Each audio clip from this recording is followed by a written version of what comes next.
Ya, anak-anak, mari kita cermati slide-slide tentang teks pidato persuasif ini.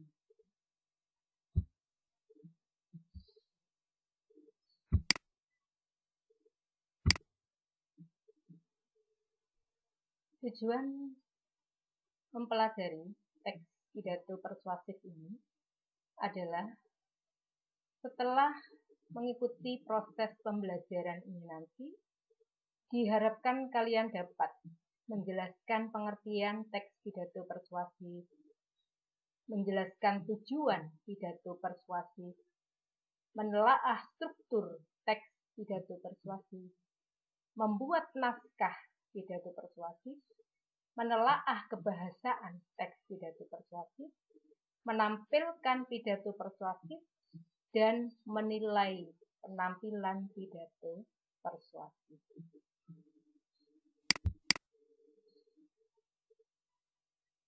Ya. Apa toh pengertiannya pidato? Pidato itu kegiatan berbicara, keterampilan berbicara.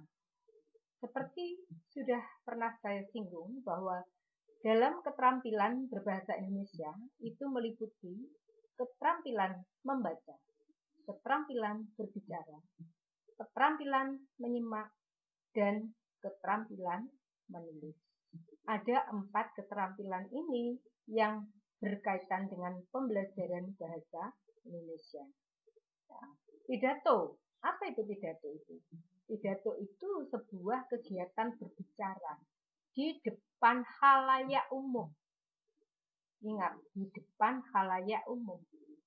Jadi minimal berapa orang? Minimal ya sekitar antara 40-50 orang. Ya. Dan memiliki tujuan. Apa tujuannya? Apakah bertujuan untuk menginformasikan? Apakah bertujuan untuk mempengaruhi atau mengajak? Ya. Ataukah tujuannya hanya untuk menghibur? Ada atau pidato tujuannya untuk menghibur? Ada. Misalnya dalam suatu bencana, terjadi bencana di suatu daerah misalnya. Masyarakat di situ dikumpulkan untuk diberi informasi yang menghibur. Itu namanya pidato yang bertujuan untuk menghibur. Ya. Tujuannya pidato menyampaikan sesuatu. Nah, meskipun menghibur, meskipun untuk mempengaruhi atau mengajak, itu semuanya menyampaikan sesuatu. Apa? Tentang opini atau pendapat. Nah, sedangkan pidato persuasi. Apa itu pidato persuasi? Pidato yang membujuk, mempersuasif, membujuk agar seseorang melakukan sesuatu yang kamu sampaikan atau kamu katakan, namun tanpa memberikan paksaan atau tekanan untuk melakukan hal tersebut. Jadi, dalam pidato persuasif ini, orator membujuk atau memengaruhi tetapi tidak memaksa. Misalnya apa? Misalnya orang yang sedang promo produk tertentu, ya, mempromosikan tentang apa? Tentang kecantikan, alat-alat kecantikan misalnya, atau tentang produk rumah tangga, ya, atau produk pertanian, ya, atau bisnis tertentu, multi level misalnya. Ya, itu mereka bertujuan untuk mempersuasi, membujuk. Agar apa? Agar mereka mengikuti apa yang disampaikan oleh orator. Dalam pidato politik juga misalnya, orang yang sedang berkampanye itu juga bertujuan untuk membujuk, ya, persuasi, harus bisa meyakinkan, ya, dan orator itu harus meyakinkan audiensnya sehingga audiens itu tertarik, ingin mengikuti, mengakui kebenarannya. Oh iya ya, ya wis aku ikut, ya wis aku ambil, ya wis aku beli. Nah, itu berarti dia sudah terbujuk. Itulah yang dimaksud dengan pidato persuasif. Isinya ya jelas berupa ajakan kepada audiens, pendengar, atau masyarakat untuk mengerjakan sesuatu. Ya mengerjakan apa? Ya mengikuti apa yang disampaikan oleh oratornya itu. Kemudian isinya apa? Teks pidato persuasif itu. Isinya harus merupakan sebuah informasi yang menarik dan bermanfaat. Mampu membuat audiens melakukan apa yang diutarakan orator. Jadi gaya bahasa yang digunakan harus benar-benar gaya bahasa yang menarik. Bahkan ada yang mengatakan berlebih-lebihan. Ya, tidak masalah, asalkan tidak memaksa. Bagaimana toh kriteria pidato yang baik itu? Ada pokok masalahnya. Pokok masalahnya apa? Misalnya tentang kondisi yang saat ini. Ya anak-anak. Protokoler kesehatan. Bagaimana membujuk agar semua orang itu benar-benar mematuhi protokol kesehatan. Karena di mana kita masih melihat banyak orang yang belum mematuhi. Ada yang tidak mau pakai masker, ada yang tidak mau jaga jarak, ya, masih kumpul-kumpul, masih mengadakan kegiatan. Ya. Nah, ini harus dikumpulkan dalam suatu tempat dan diberi informasi, kemudian diberi kalimat-kalimat yang menarik. Bisakah memberikan contoh-contoh yang negatif? Boleh. Yang negatif apa? Negatif adalah dampaknya jika tidak mematuhi protokol kesehatan itu. Ya. Jadi intinya membujuk agar orang mau mematuhi. Kemudian ada hubungannya yang baik antara pendengar dengan orator dan isi yang disampaikan. Nah, ini ada hubungannya. Kalau tentang protokol kesehatan, semua masyarakat membutuhkan. Baik itu di kalangan pelajar, di kalangan mahasiswa, di kalangan guru, di kalangan pegawai, karyawan, buruh, tukang becak, sopir, semuanya membutuhkan. Dan ini memang masalah yang sangat umum. Jadi isi pidatonya benar-benar sesuai. Tetapi jika seseorang berpidato tentang obat tanaman misalnya, dia berbicara di depan orang-orang bisnis yang tidak pernah ngurusi masalah tanam menanam, ya misalnya itu sudah disuruh pada pembantunya. Jadi dia tidak tertarik. Nah, makanya nanti pidatonya tidak akan tercapai, tidak bisa mempersuasi.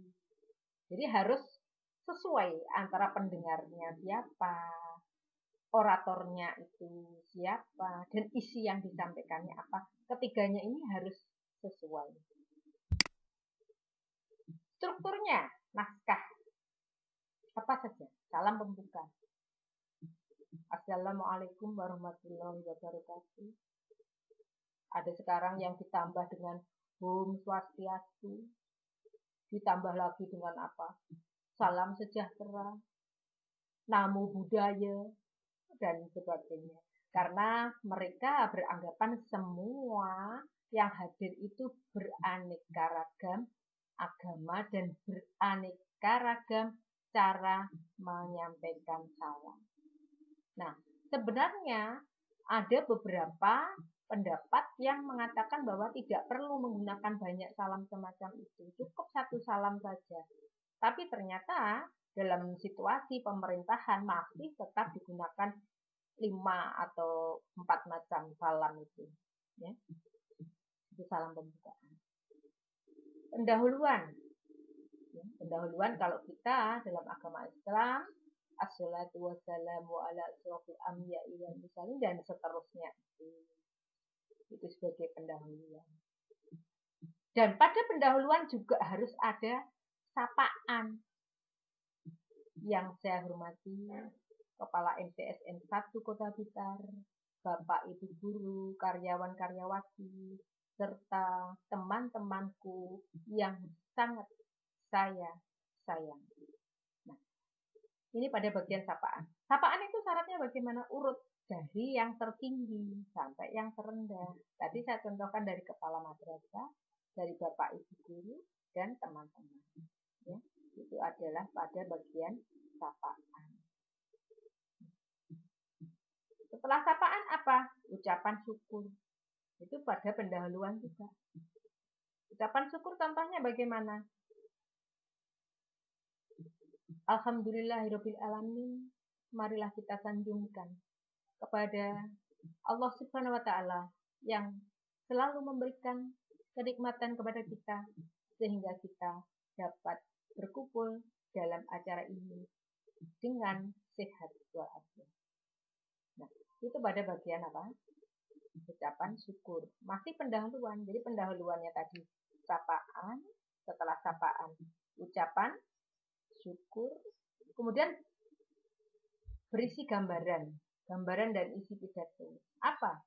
Misalnya begini, pada kesempatan yang berbahagia ini, izinkan saya menyampaikan tentang generasi literat Mat Sanidah.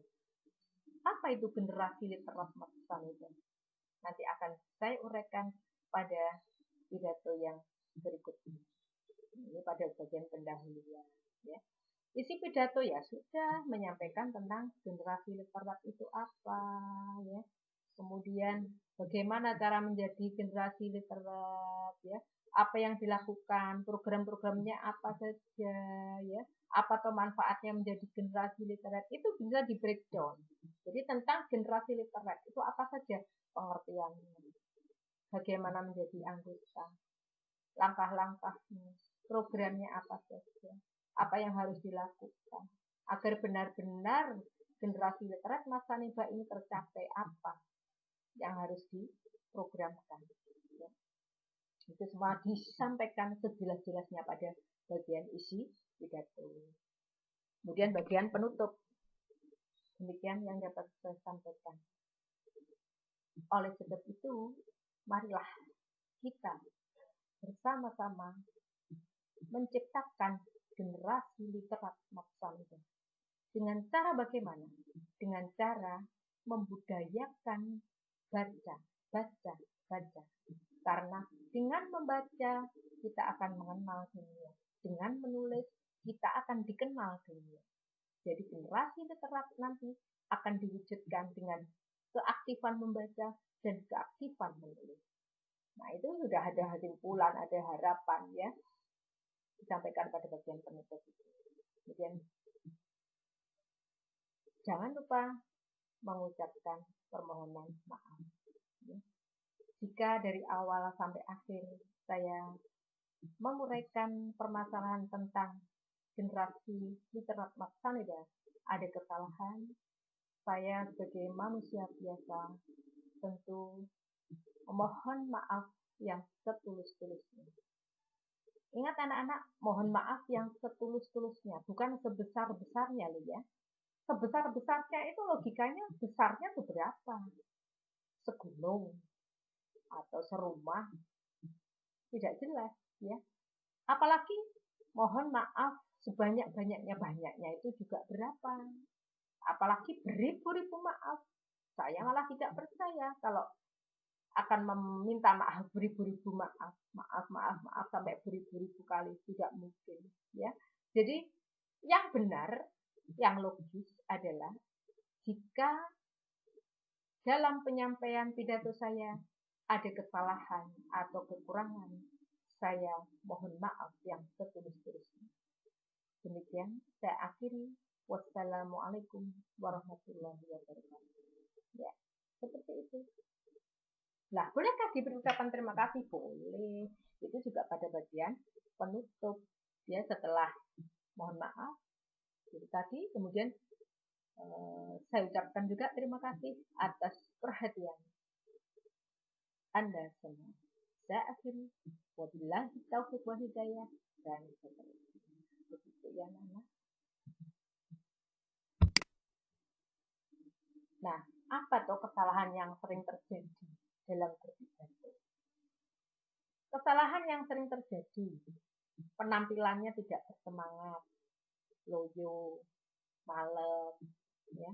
Misalnya disuruh ke depan, tangannya diputer-puter saja, ya. Kelihatan males, ya. Mungkin karena apa? Karena tidak menguasai materinya, tidak hafal misalnya, ya. Tidak ada kontak mata dengan pendengar. Jadi tidak meyakinkan. Kalau kalian pidatonya ingin meyakinkan, pandanglah audiens itu. Meskipun tidak memandang ke mata mereka satu persatu di atasnya, ya, di dahinya mungkin, itu sudah menunjukkan pidato kalian nanti meyakinkan. Jika kalian tanpa memandang mereka, maka akan kelihatan seperti orang yang sedang melamun, berbicara sendiri.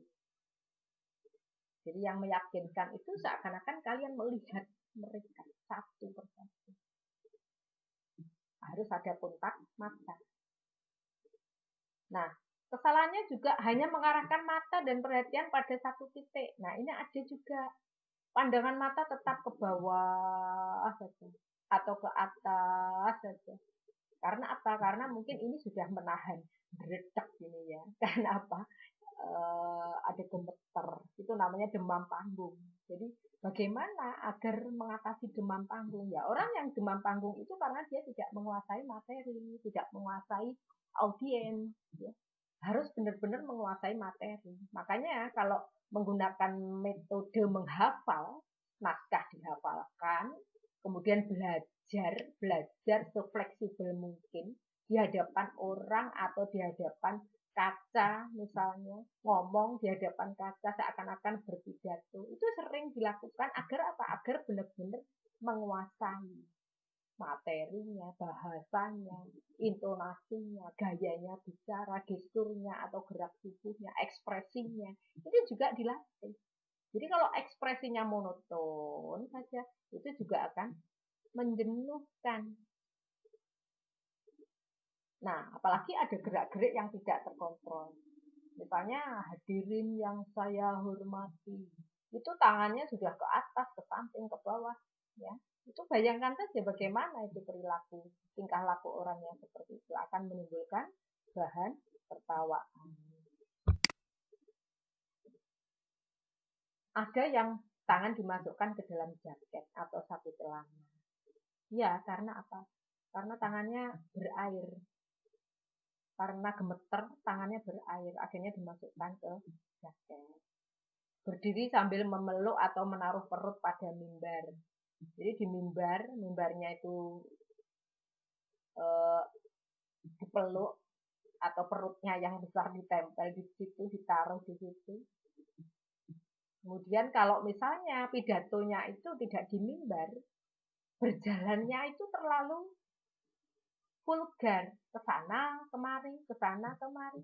Itu juga membingungkan audiens. Audiens melihat dia itu seakan-akan orang ini ngapain, jalan ke sana kemari, ya. Kok nggak bisa tenang gitu pidatonya. Nah, ada komentar yang akan muncul semacam itu. Kemudian ada kesalahan dalam berbicara. Terlalu banyak mengulang-ulang kata. Diulang-ulang kata-katanya. Demikian, kemudian, lalu, dan terusnya. Itu ada kata-kata. Kalau diulang-ulang, biasanya audiens akan menghitung. Ayo hitung, ayo hitung. Yuk, kata kami diucapkan berapa kali. Kamu yang menghitung kata ini, kamu yang menghitung kata ini. Itu akan terjadi semacam itu. Kemudian tempo bicara yang terlalu cepat. Kenapa? Karena dia ingin cepat selesai, cepat turun dari tempat dia berpidato itu. Karena itu tadi juga gemetar, ya, pengen cepat, ya. Suaranya monoton, nggak ada tinggi, nggak ada rendah, ya. Misalnya apa?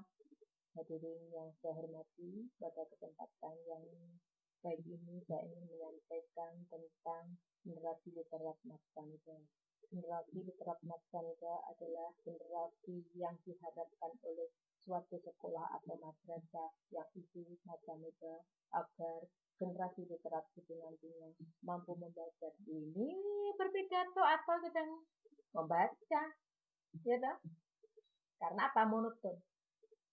Jadi harus ada kata-kata yang ditinggikan, semangat, ada yang dipanjangkan. Dipanjangkan itu bagaimana? Toh? Dipanjangkan itu misalnya A, itu dibaca tidak sekali ketuk, 3 atau 4 kali. Generasi literat Mas Saniba, nah ini ada yang dipanjangkan. Tinggi rendahnya tadi juga akan menimbulkan kekuatan tersendiri. Nah, dia mungkin untuk menghilangkan groginya terlalu banyak bunyi-bunyian. Jadi pidatonya karena mungkin nggak hafal. Jadi harus benar-benar kuasai materi itu ya, Nana. Kemudian penggunaan penerapan kata-kata asing yang salah. Nah, bagaimana jika dia menggunakan kata asing tetapi salah? Ya. Prinsipnya harus tangguh dalam menyampaikan pidato. Karena apa? Karena jika kamu mengalami suatu kesalahan suatu saat, kamu akan terus saja seakan-akan itu tidak salah. Jadi tetap percaya diri. Gitu. Jadi satu saat memang terjadi orang berpidato itu keselio lidah namanya ya, slip of the tongue. Ada keselio lidah. Jadi mengucapkan hand sanitizer, jadi hand sanitizer misalnya. Ada semacam itu juga ya kan. Bu Haryani saja juga ketika mengajar semacam ini kan juga sering terjadi kesalahan-kesalahan ucap. Namanya slip of the tongue, itu manusiawi ya. Manusiawi anak-anak. Tapi yang penting tetap itu tadi semangatnya, kemudian tidak seakan-akan tidak mengalami suatu kesalahan. Agar apa? Agar tidak kelihatan kikuk ketika berada di panggung atau mimbar. Ada faktor yang mempengaruhi dalam pidato anak-anak, faktor internal. Teknik berbicaranya ini harus dibina. Makanya ketika saya melatih anak-anak berpidato, itu memang ada latihan pernafasannya, ada latihan vokalnya. Ya, jadi bagaimana ketika bernafas jangan sampai di tengah-tengah sampai terdengar suara orang yang sedang bernafas semacam itu. Ya, itu ada tekniknya. Ada pelatihannya. Nah, anak-anak, cara membuat naskah pidato. Jadi tadi juga ya, faktor internal ini. Kalau faktor eksternalnya apa kira-kira? Faktor eksternal itu dari luar. Jadi misalnya ada gangguan suatu, tiba-tiba ada bunyi, tentu dia akan grogi. Orang yang sedang berpidato, bunyi yang mengagetkan misalnya. Bagaimana mengatasinya? Ya fleksibel saja atau luwes saja, kita alihkan ya. Misalnya suara apa tadi? Oh ya, sudah, kita lanjutkan. Jadi ya kita komentari dari suara itu, jangan dibiarkan saja ya. Itu kita harus namanya peduli ya. Tanggap dengan situasi dan kondisi ya. Jadi harus kita beri komentar tentang itu. Bagaimana tuh cara membuat naskah pidato? Ada strukturnya. Strukturnya ada mulai pembukaan. Salam pembuka. Tadi saya contohkan kan. Ucapan penghormatan. Sapaan penghormatan ya. Dimulai dari jabatan tertinggi sampai terendah. Misalnya tadi kepala masyarakat, bapak ibu karyawan, teman-teman. Ucapan syukur. Ucapan syukur dan salawat salam itu kita jadikan satu. Kemudian menyampaikan tujuan pidato atau tadi gambaran apa yang akan disampaikan. Berikutnya adalah intinya. Jadi misalnya tentang generasi literat tadi ya, apa generasi literat, bagaimana menjadi generasi literat, apa program-programnya, ya, disampaikan secara jelas pada bagian inti. Nah, agar jelas, ada urutannya. Misalnya pertama, seperti tadi, ya, pengertiannya, kemudian langkah-langkahnya, itu di poin-poin agar jelas pidatonya. Simpulan bagian penutup itu ya, permintaan maaf, ya, seperti saya katakan tadi ya, kemudian salam penutup. Ya. Dalam penutup dapat juga diisi dengan mengutip pendapat atau kata-kata mutiara. Jadi misalnya pada bagian akhir, sekali lagi saya katakan, dengan membaca kita akan mengenal dunia, dengan menulis kita akan dikenal dunia. Demikian yang dapat saya sampaikan. Saya akhiri. Wassalamualaikum warahmatullahi wabarakatuh. Jadi seperti kata-kata mutiaranya. Ya. Bagaimana atau kriteria penilaian pidatonya? Sesuai dengan temanya, ya, judul dan isi pidatonya, sistematikanya jelas, pembuka, isi, penutup ada lengkap, bahasanya bagus, ya, bahasa lisannya bagus. Kalau memang pada lingkungan resmi, otomatis bahasanya adalah bahasa resmi. Nah, pidato resmi misalnya apa? Pidato kenegaraan, serah terima jabatan, ini pidato resmi. Kalau pidato yang semi resmi apa misalnya? Semi resmi itu pidato peringatan hari-hari besar agama, misalnya peringatan Isra Mi'raj, itu pidato yang semi resmi. Nah, tidak resmi ya di lingkungan. Misalnya apa? Di lingkungan ini ada kegiatan yakinan, ulang tahun di rumah teman, itu yang tidak resmi, jelas-jelas santai acaranya. Jadi ada pidato resmi, semi resmi, dan yang tidak resmi. Kemudian apa yang dinilai? Dinilai adalah vokalnya, intonasinya ini harus jelas. Apalagi kalau orang-orang yang mempunyai ciri khas tertentu, ya, ada yang tidak bisa mengucapkan R misalnya, hadirin yang saya hormati. Nah, ini kan vokalnya tidak jelas ini ya.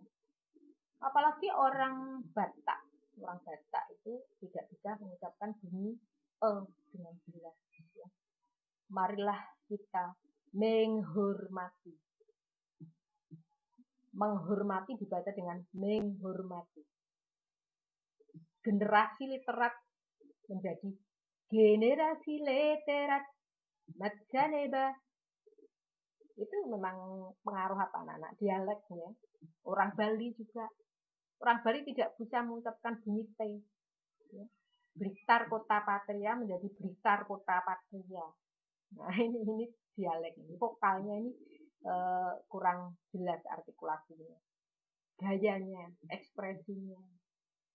Jadi ketika dia semangat, matanya juga sedikit membelalak. Jangan sampai semangat tapi matanya seperti orang tidur sayu ya. Itu tidak bisa menimbulkan semangat. Tapi biasanya anak-anak ya, vokal itu sangat berpengaruh terhadap gaya atau mimiknya ini. Jadi ketika vokalnya itu tinggi, ekspresinya juga akan mendukung. Ya, ini terbawa dengan sendirinya, tidak perlu dipaksakan. Ketika kamu mengatakan ini kamu harus berekspresi begini, itu sangat sulit anak-anaknya. Yang penting vokalnya itu harus digembleng, tinggi, rendah, panjang, pendeknya. Itu nanti gerak, ekspresi, gesturnya itu akan mengikuti, ya. Dan ketepatan waktu. Jangan sampai jika diberi waktu 10 menit sampai molor 15 menit, tambah males orang yang mendengar.